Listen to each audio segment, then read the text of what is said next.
Rod doing Rod, y'all. So I just wanted to get in on some of this reaction to the beefs that have been happening, the rap beefs. I mean, specifically the Drake, Kendrick, J. Cole, Rick Ross thing that's going on, or like Drake says, the 20v1. Um, I'm really just gonna focus on the Kendrick and Drake side of things. Cole came with his song. I was actually pretty excited when I heard it, but then after I sat with it for a while, it was just like, sorry, it wasn't all that exciting. But I did like the artistry of the song. But part of a beef is just everything that's around it. It's the energy, it's the intensity, and it just didn't have it, even before he apologized. But I did really enjoy the song. But once he apologized, it just, took the wind out of the sails, and that's okay. He didn't want to do that, so that's all right. So moving on. With Rick Ross, I'm just gonna spend a little 30 seconds or whatever. Rick Ross's his approach as far as like the memes and online and him constantly saying white boy and stuff like that, it's just not landing. It's just not landing. I love Ross as an artist, as a rapper.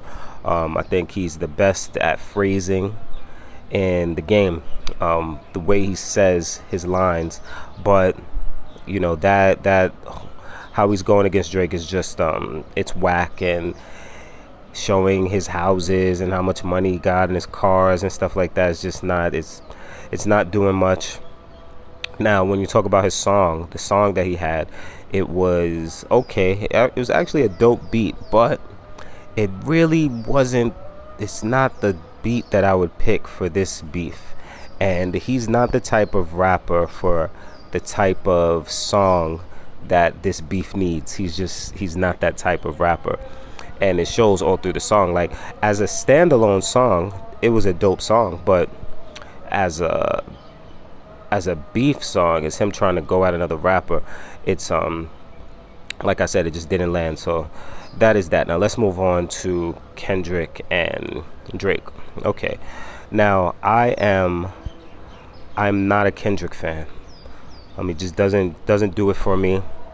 I don't play his music twice, and sometimes I don't get through it once, and that's with me knowing that it's good music. As far as Drake goes, I can sing a lot of Drake songs, and I like a lot of Drake songs. Do I like Drake? No. His whole aura and everything is corny, but I can sing a lot of Drake songs, and I like a lot of Drake songs a lot. I mean, dozens, to be honest. But Kendrick, no. I really only like one Kendrick song. Now, that being said, when I first heard Push Ups, I was like, okay, Drake he did what he had to do. He met the criteria, and he understood the task. Now, I think if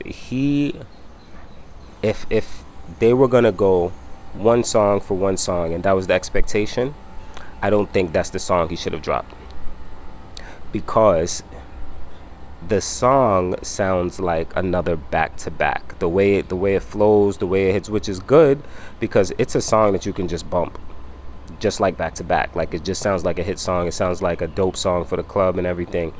But Kendrick then dropped Euphoria, and you talk about two totally different songs, man.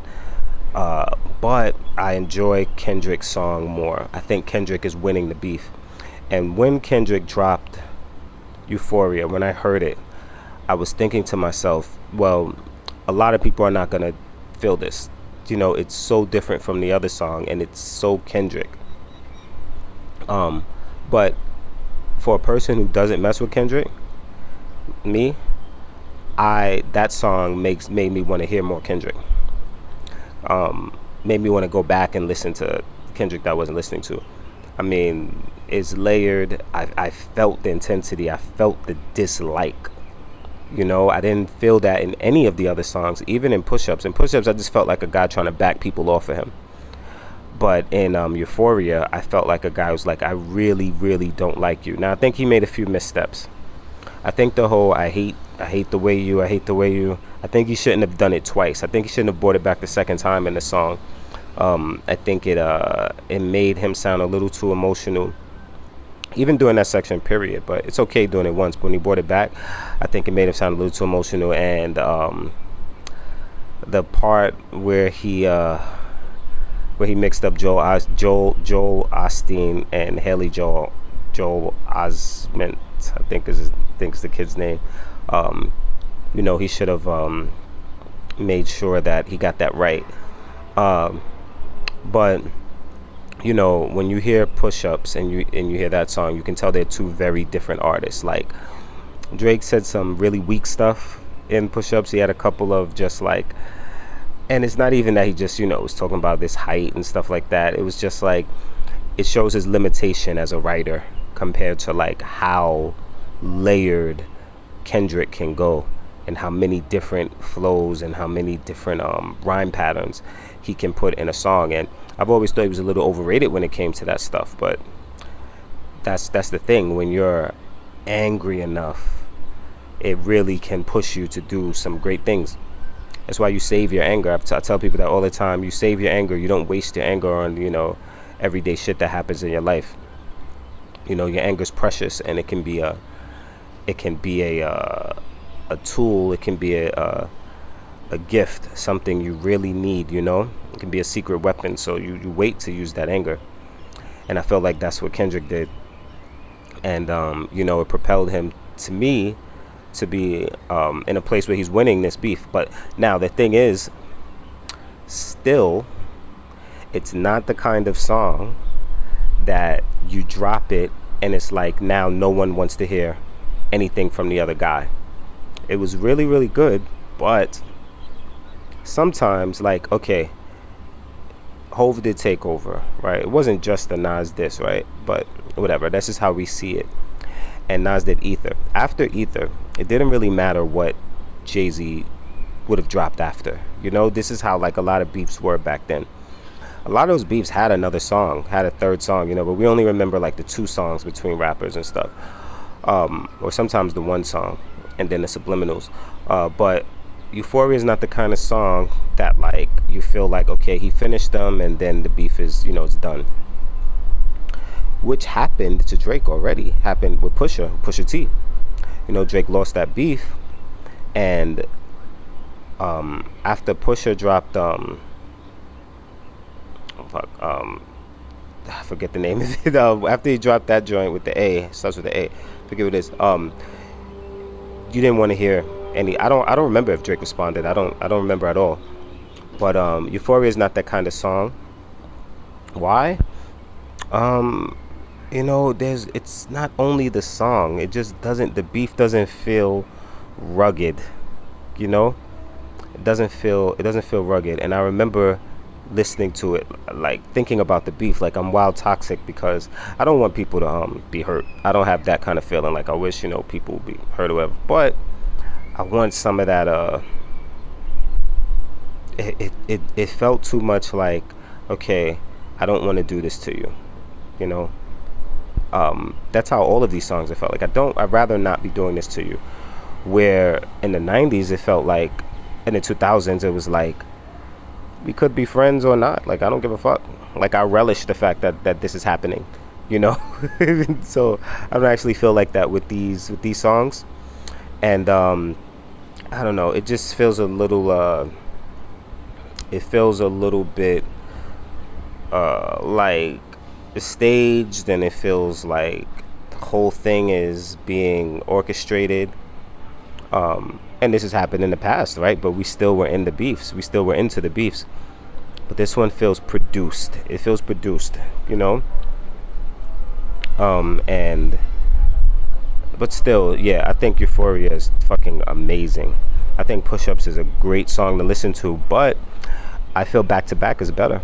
And I just feel like they're similar songs, but Back to Back did everything it needed to do. But Drake didn't have one person to aim Push-Ups at. So, I don't know. It's a slightly inferior Back to Back. So, it doesn't hit as well. And I think that Drake should respond, and I think that he could win the beef. And I think what he should do is actually use the N word and really own it, because he has been using it. So, people have been fine with it. So, like, if Kendrick, the way he ended the song on that, he don't want to hear him say nigga. I think Drake. I'm not saying it's okay for him to say it or not okay. It's not up to me, but I think that Drake should. That's where he should start off when he responds. He should just own that word, and because he doesn't want to. Because Kendrick kind of put him in a corner where it's like now people are gonna say stuff, when he uses the N word. So he should just come back and just own it right now, immediately, and that'll be that. I also think that the meme Drake put a funny ass. First of all, the memes are all going to Kendrick. Kendrick's song took off like crazy. It was number one on Apple very soon. It was breaking the Genius website for people trying, going and deciphering the lyrics. But and a lot of the memes, the way they're breaking it down as far as like both of their approaches, Drake just being like, okay, you're short, and Kendrick just saying everything, just all this, all these things on multiple levels about Drake. And I think the other reason I think Euphoria is superior is because it's hard to diss Drake when you think about it. Because it's been so easy to diss him, it ends up becoming hard to diss him. It's like an Eminem thing, where like the things that people don't like about him are very obvious and have been said, but he has so many defenders. It's just like, what can you say, and the fact that Kendrick found some angles and came at him like that, I thought, he really did what he had to do. But Drake put up a meme that was from what was the movie Othello? I don't know. It was one of those movies where Julia Stiles was with a black guy. I felt like that was a few movies with her. It might have been like one of those dance movies or whatever. And she was doing a poem, and I remember it from that movie, and it was like, I hate the way you make me feel. I hate how you see through me, or all of this stuff. It was funny, it was like a romantic poem or whatever, but it did sound like what Kendrick was saying. I thought it was brilliant. Drake he's not dumb. So it's a good battle because they're so different, but they do occupy similar spaces. This feels like a Cody Roman kind of thing, guys who are really different but still like are similar in ways, in their backgrounds and stuff, and how they came up, how they got, not how they came up, but how they're intertwined and stuff. Guys can be so different, but they can come into their industry at a similar time and have similar impact, at important times, and it's just that makes it interesting. But I don't think there's so much history of like these guys. I don't know. There's so much history of nothing really serious going on that it kind of takes away from how the beef feels, So I don't know. It's not very beefy, but it did give us a couple of dope songs. But yeah, Kendrick, in my opinion, is clearly winning. And even if I'm saying that because of the song. Okay, I think Euphoria is the superior song. But also, if I didn't think so, I would probably feel like Social Media is more on the side of Kendrick being the one winning right now. Although I'm seeing both. I'm seeing a lot of both, but I feel like Social Media right now is on the side of Kendrick winning. So, yeah, and I agree. So that's where I stand. I know that everybody doesn't agree, and that's what makes it interesting. Anyway, y'all be good. Rod doing Rod. We had a little different location today. We did things a little differently. Came outside on the balcony, just wanted to do a different type of reaction. Anyway, y'all be good. Peace.